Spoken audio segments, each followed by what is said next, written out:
bosi wanje rengira ndabanze ndamubabwire neza ima Pierre ya ntaryo waruzi kwa iyo naho uyambitse iwacu Top TV.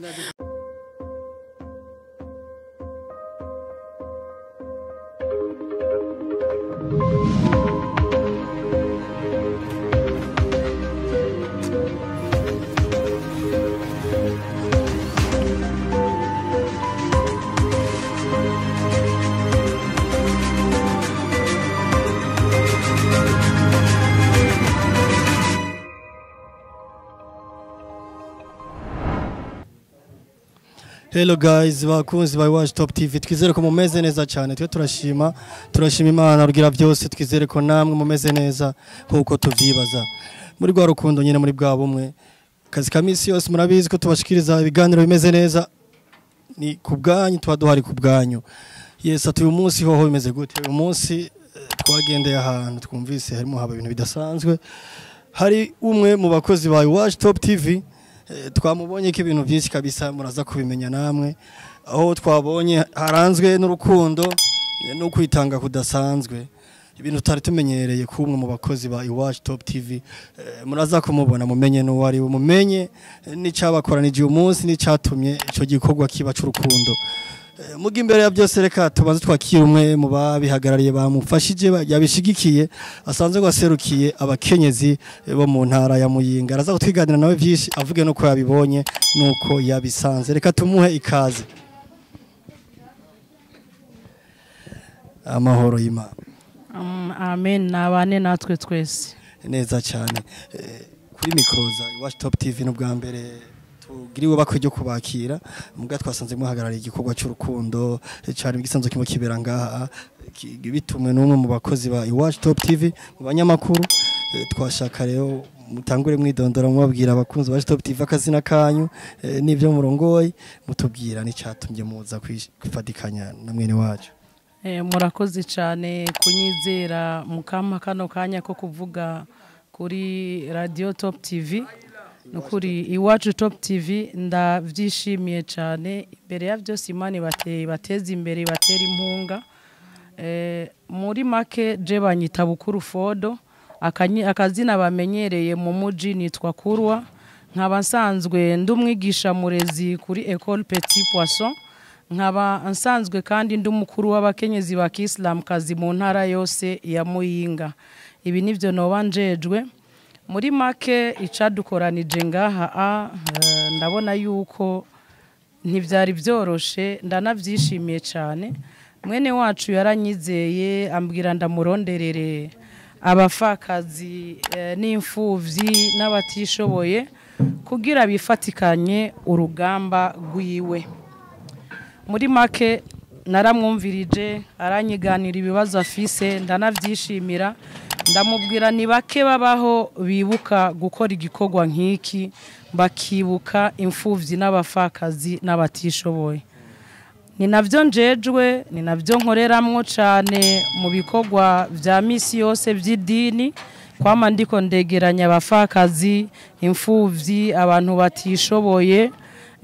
iki nico gikorwa bivanye n'igitigiri yansavye nashoboye kumukwiriza ico yansavye muga kubwanje ni yansaba niyo yaza kunsaba abafakazi 500 nari kubamuronkera ni yansaba imfuvyi 1000 nari kuzimuronkera abatishoboye 1000 byose nari kubimukorera ariko bivanye n'urukundo n'ubushobozi Imana yamuhaye yashimye kwifatikanya nabo kano kantu gato muri make ndashimiye radio television IWACU Top TV kuri kino gikorwa yaje kwamamaza tunasaba ntimuzokwame muri nyuma yacu ntimuzoze muratwibagira ahubwo turanabishimye bizotuma n'iterambere ribandanya mu ntara yacu ya Muyinga no mu gihugu cacu cyose cy'u Burundi dushimira abarundi n'abarundi kazi bose tunabasaba kwama bariko baribuka abantu nk'aba mu bihe bigoye no mu bihe no mu bihe vyiza murakoze cyane. Reka naje ndagize ndabashimira ndanabipfuriza iterambere mu byo mugiye gukora byose no kwama mushigikira abatishoboye cyane cyane mu Burundi bwacu kandi no kwisi yose. Amen. Namwe nanje ndabashimiye cyane namwe uko nyene ivyo munyifurije Imana ibakubiremwo incuro mwifuza zose. Murakoze cyane. Yes, bakunze ba Top TV ebana nkuko twirwanye kuva kare tukamana twababwiye ko icyadukoranije sikindi namakuru yatuzanye muheje kumva noneho icyakoranije uyu munsi ikigogwa cy'urukundo mugabo cyateguwe n'umwe mu bakozi ba IWACU Top TV aho yavuze ati yaramutse ashimira Imana ku gihe amaze no ku byiza byose yishimira no kuntu ashaka guhinduka mugabo bicishije muri bimwe bike Imana yamuhezagije kandi abisangire na bamwe mu batishoboye kugira nanje ngaragaze umutima w'urukundo. Reka rero twishikire kuri nyene simukuru nyene urubanza nawe agira icyo atubwire icyatumye kimukoranya. Turi kumwe n'umwe wa mukozi wa IWACU Top TV umwe twasanga yakoranije abafakazi benshi bari hamwe n'abantu batishoboye arimwe abasangiza tumwe no kwitwa nk'imfashanyo. Umutima w'urukundo nibaza ko ari watumye ukoranya ibi bintu. Reka turamubaza vyinshi aratwiganira vyinshi atubwire n'icatumye akora isembora agiye kugirira aba bantu aratwiganira bishika tumwakire karibu. Murakoze. Meze neza. Ndashima. Kayila dusanze ngahanye bisa nko kumari mu gikorwa cy'urukundo byo mwakoranijwe n'iki muri rusange. Mu ncamake kwijambo ry'Imana riratwigisha urukundo. Ibi byose nabikoze nisunze urukundo rwo gukunda abasanzwe batishoboye. Sinishoboye isi kuvuga ko arico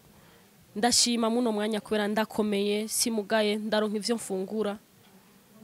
Mbere gushika kuri saha Mwenyezi Mungu yanteye iteka ndaronka mbere ivyo nani sanzwe mfungura ndaronka ivyo nsagurirako abo bantu bandi basanzwe batishoboye. Dini ryacu katubwira ati fasha imfuvyi, fasha abapfakazi, fasha n'abatishoboye. Niyo mpamvu nahisemo kuno munsi notuma ko imfuvyi, abapfakazi n'abatishoboye. Neza cyane ati idini nkuko ritwigisha ati dukundane nanje nagerageje muri doke mfise ati ndadusabikanye na bamwe mu batishoboye kugira ngo dusangiye muri tumwe dukeyi. Kayila biba bisanzwe ariko warusanze umeze canke n'ikintu cakuje mu uko nyene iki gikorwa. Nibwo bwa mbere kino gikorwa ndagikoze ariko nacifujije kenshi nagiteguye kenshi kiranka sinzi impamvu Mwenyezi Mungu ngira ngo Imana urabizi twebwe abisi ngaha dupanga ivyacu Imana nayo igapanga ivyayo. Niyizi impamvu noba naragitegura bikanka ariko uno munsi ndishimye kandi cyane sinumva ikintu noshikanira Mwenyezi Mungu kwiteka yanteye kuciyumviro ciwanje uno munsi indoto zanje kuba zibaye impamo. Neza cyane ati ni byiza cyane gufashanya nanje niko novuga ariko ndagushimira igikorwa wakoze n'icyacoroshe mugabo warahisemo kubicisha muri umwe mu bafasoni barongoye abakenyezi muri mu dini rya Islam ati sinzi ko mwoza mukanshigikiramo iki gikorwa cy'urukundo muja kubimutura ubwa mbere byari bimeze gute mubwira ati ndafise iciyumviro cyo gufasha muri duke mfise. Jewe iciyumviro canje ndagitegura naguma mbona ko ntazogishikako ariko ndabwira Imana imyaka ndagipanze ni myinshi canka fasha rero ku munsi w'amavuko yanje kubera nari nabiteguye ko coba mwiramazane haje igihe twe twari kwirayidi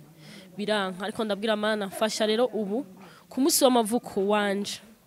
kubera nobwirana cyane ko ariko baradukurikirana ku basanzwe bazi KAYITESI ku basanzwe bantazira Kayila nobabwira yuko ntimuze mutangazwe mudasubiye kubona nkoze iyindi anniversaire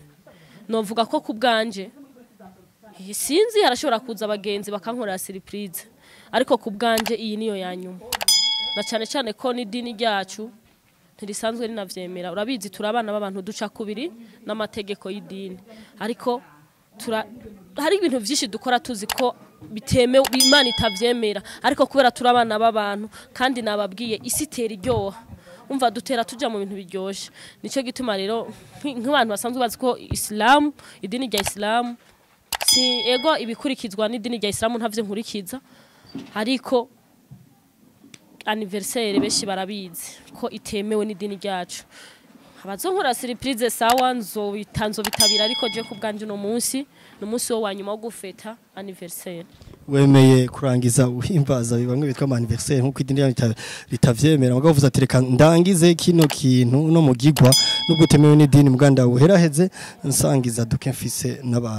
n'abatishoboye bamwe mbega niki kintu cyatumye wumva ko uhitamwe bajya muri bajya batishoboye tuzi ko ari benshi ugahitamwe bajya biba byaciye mu buhe buryo kugira ngo ubone ko uhitamwe bajya twabonye sibake nko mu maso y'abantu abibona urabona yuko abaye kwitanga kudasanzwe byagenze gute ngo uhitemwe bajya muri benshi tuzi ko ari abantu abone ikora mu ntara yacu ya Muyinga mu ntara yacu ya Muyinga dufise abantu benshi cyane bashika mu bihumbi na 100 batishoboye ariko kubw'inguvu mfise no kubw'ivy'Imana yampaye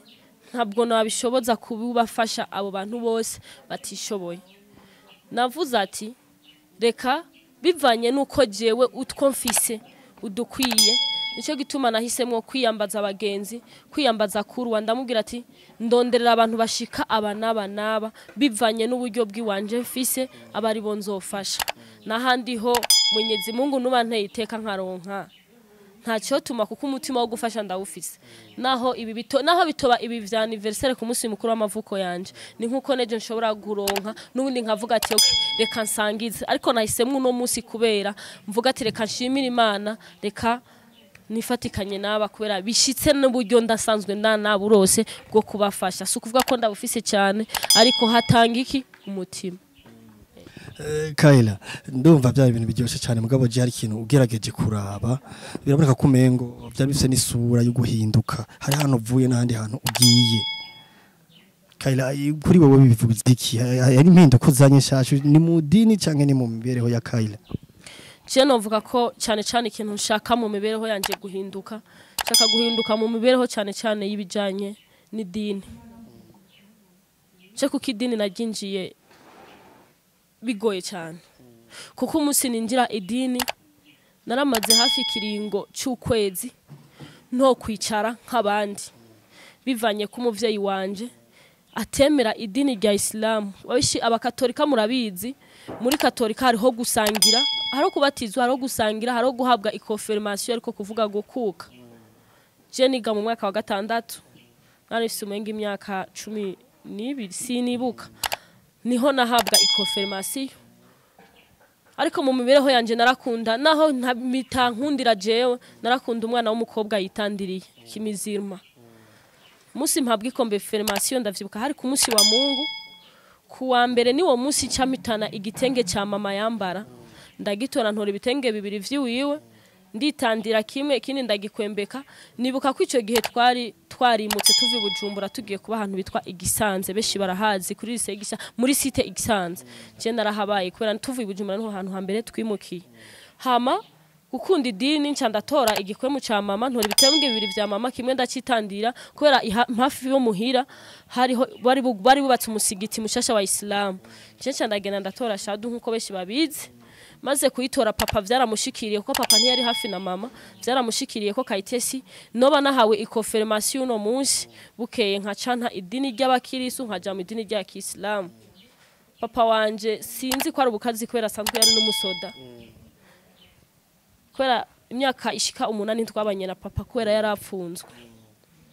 ariko urazi ko iyo hagiyemwe abavyeyi babiri wamenyereye umwe hari ibintu bihinduka papa wanje amaze gufungurwa sinzi ko byari ubukazi bw'isinzi ko kubera abavyeyi banje barakara kwera nanje ndakara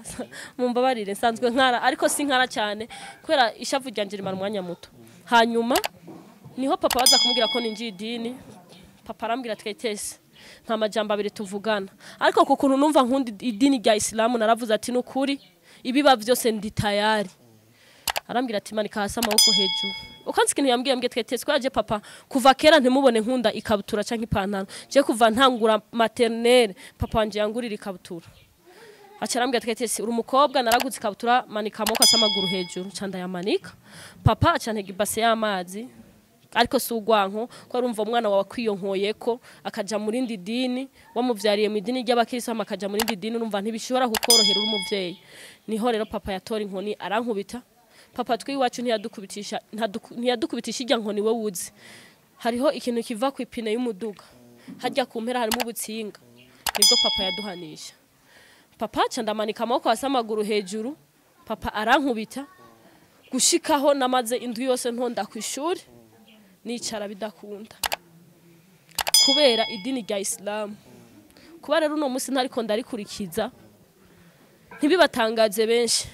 kuko ikintu urashobora kuvuga ni nka kurya idini rya Katolika hari ibintu byinshi muri Katolika babuza ariko ntitubikurikize tukabirenga ko kubera turi abana b'abantu hari benshi bavuga ati none Kayitesi ko yambara ipantaro Kayitesi yambara ikabutura Kayitesi atwara umutwe hejuru n'umuyisilamu gute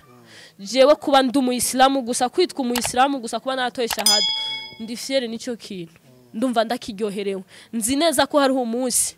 Imana izompindura nkakurikiza ibisabwa n'idini rya Islam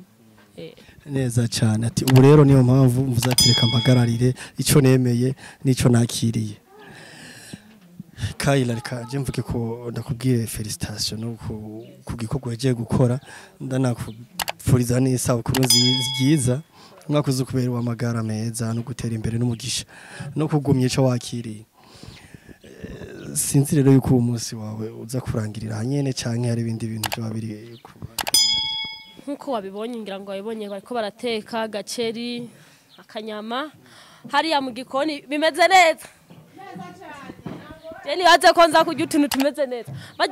bagere wabonye hajyana bagenzi banje bankunda kwera tubanye neza nibaza nta muntu numwe ndigera nshira isoni muri bo kandi imyaka yose mbaye muyinga fisi ivyi wanje nyene nkora amafuti yiwanje ku mubiri wiwanje kubijanye n'ubuzima bw'iwanje nta muntu ndibaza ndigera nkorera amafuti icyo gituma rero ubona bajyana bagenzi banje baje kumfasha kugira ngo dusangire uno munsi kwera sangire nasangiye n'abatishoboye no munsi reka nsangire n'abagenzi banje nabo neza cyane kandi twabonye n'igikorwa gikomeye kandi kiremereye sibesha ashaka kuyumvira bijya bintu cyaba bishobore shaka abantu bavyifuza mu bwabo mutima ntubemerere kubikora canke uburyo Kayira hajya ahantu rishikuru umwe canke yarofise nk'abandi bantu bashobora kuba bagushigikiye bakagutera intege muri kijya gikorwa ko nabyo cyari coroshe ikintu cya mbere abantu bariho bafise ibintu byinshi ariko gutanga ta mutima ta rukundo ivyo rero sinibaza ko ni vyisi turiruka ariko amaruhiro uraziherezo aho riri herezo twese hariya mu kaburi nyene ucubibona ariko kuba je nagiriwe umutima naragiriwe umutima ndiyumvira ico cyumvira umva ko nende kimaranye imyaka myinshi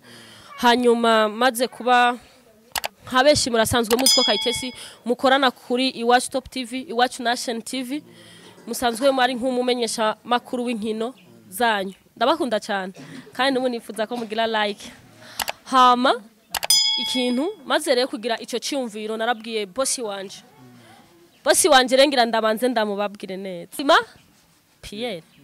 ya ntaryo waruzi kwa iyo naho uyambitse IWACU TOP TV bamwitwa niyo nzima Pierre ariko akaba yafatiriwe akaba atashoboye gushika ngaha ntari hafi ni wenyene IWACU TOP TV IWACU Nation TV hakaba hari nuwo bitwa Inosa asanzwe anawe ari kuri Musuhura Power muravyumva rero hama rero Inosa na Pierre nkuko maze kubashikiriza icyumviro cy'ubanje cyo gufasha abantu namaze narabiteguye ndavuga arambwira ati Kayitesi nk'umuntu usanzwe uri umukorege usanzwe uri umukoresha kwanza ko ari umukorege niwe nari nihenze nk'umuntu w'umukoresha wanje yarambwiye ati ndafisa kamverope nanje noterera mu ico cyumviro ciwawe